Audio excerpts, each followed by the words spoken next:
আমির আহলে সুন্নাতের নিকট আমার একটি প্রশ্ন হল, হুজুর, যারা এখান থেকে উমরা করতে যাচ্ছে এবং তারা ঈদ সেখানে করবে, মদিনা শরীফে বা মক্কা শরীফে, তো তারা ফিতরা এখানের কারেন্সি হিসেবে দিবে, বা যেই দেশে থাকবে, যেমন এখন মদিনা শরীফে আছে, তো সেখানের কি রিয়াল অনুযায়ী দিবে? যে যেখানে আছে সেখানের হিসাবে দিবে। যদি আপনি দেশে বলে দেন যে ফিতরা দিয়ে দাও আমার পক্ষ থেকে, তারপরও সেখানের টাকার হিসাবে দিতে হবে। লাখ 1.5 লাখ টাকা তো উমরাতেও খরচ হয়ে যায়, তো এখানে 50-100 টাকা কি বাঁচাবেন? আর যদিও যাচ্ছে আল্লাহর রাস্তায় তো যাচ্ছে, ঘি পড়লে তো পায়েসে পড়বে, নিজের আমল নামাই তো ইনশাআল্লাহ বৃদ্ধি হবে নেকির মাধ্যমে। তো যাই হোক, যেখানেই আছেন সেখানের কারেন্সি অনুযায়ী, কারেন্সি শর্ত নয়, সেখানের দামের হিসেবে, গমের হিসেবে, আজুয়া খেজুরের হিসেবে, অনেক দামি খেজুর, এখানে আমাদের দেশে আজুয়া খেজুরের হিসেবে দেওয়ার মানুষ আছে, তো আপনারা আজুয়া খেজুরের হিসেবে দিন, সেখানের কারেন্সি দিয়ে দিলে অনেক বেশি সওয়াব পাবেন ইনশাআল্লাহ, অনেকগুলো সওয়াব পাবেন। গম বা আটা থেকে যদি ফিতরা দেন তাহলে 110 টাকা, জবের আটা থেকে দিলে 595, এবং খেজুর 2475 টাকা, পনির এর হিসাব করে দিলে 2805 টাকা, আর কিশমিশের হিসেবে দিলে 2640 টাকা।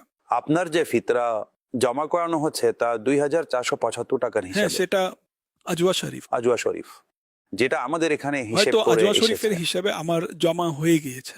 জি হ্যাঁ, হাজি উবায়দ রাজা গরিবজাদার থ্রু কোনো ইসলামী ভাই আছেন, তিনি 2 বছর যাবত এটা করছেন, আমার মনে আছে 2 বছর ধরে। সে প্রথম থেকে বলে দেন যেন অন্য কেউ না দেয়, আমি দিব।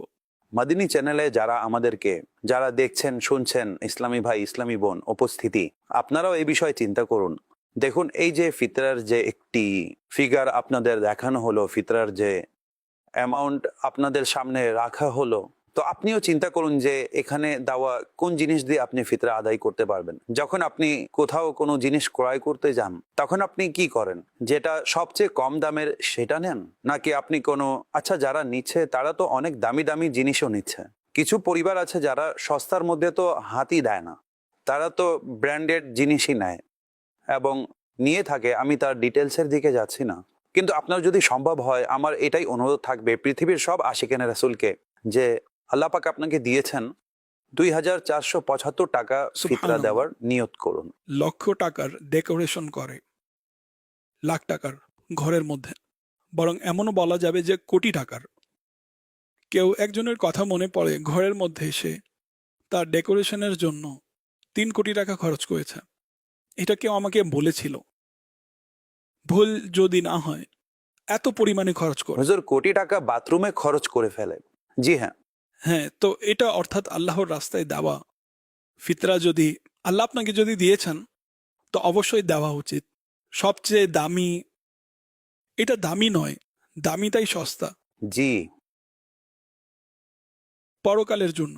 অতঃপর এটা বলবে যে হায়, এমন এমন করতাম কিন্তু সময় শেষ হয়ে গিয়েছে, এখন সময় আছে। যাকে আল্লাহ দিয়েছেন সে বড় সংখ্যার ফিতরা দিক, আমি এটা বলছি না যে আমাকে দিয়ে দেন বা দাওয়াত ইসলামীকে দিন, আমি এটাও বলছি না। হ্যাঁ, প্রথমে আপনার আত্মীয় স্বজনের দিকে দেখুন যে তাদের মধ্যে কেউ আছে হকদার, তো সর্বপ্রথম আপনি তাকে দিন। সবাইকে বন্টন করার পর যদি বাঁচে, তখন আপনার মন যদি দাওয়াত ইসলামীকে দিতে চায় তো দিয়ে দিন। কিন্তু আমি সঠিক বলছি, সর্বপ্রথম আত্মীয় স্বজনকে দিন, এটা উত্তম যদি তারা হকদার হয়।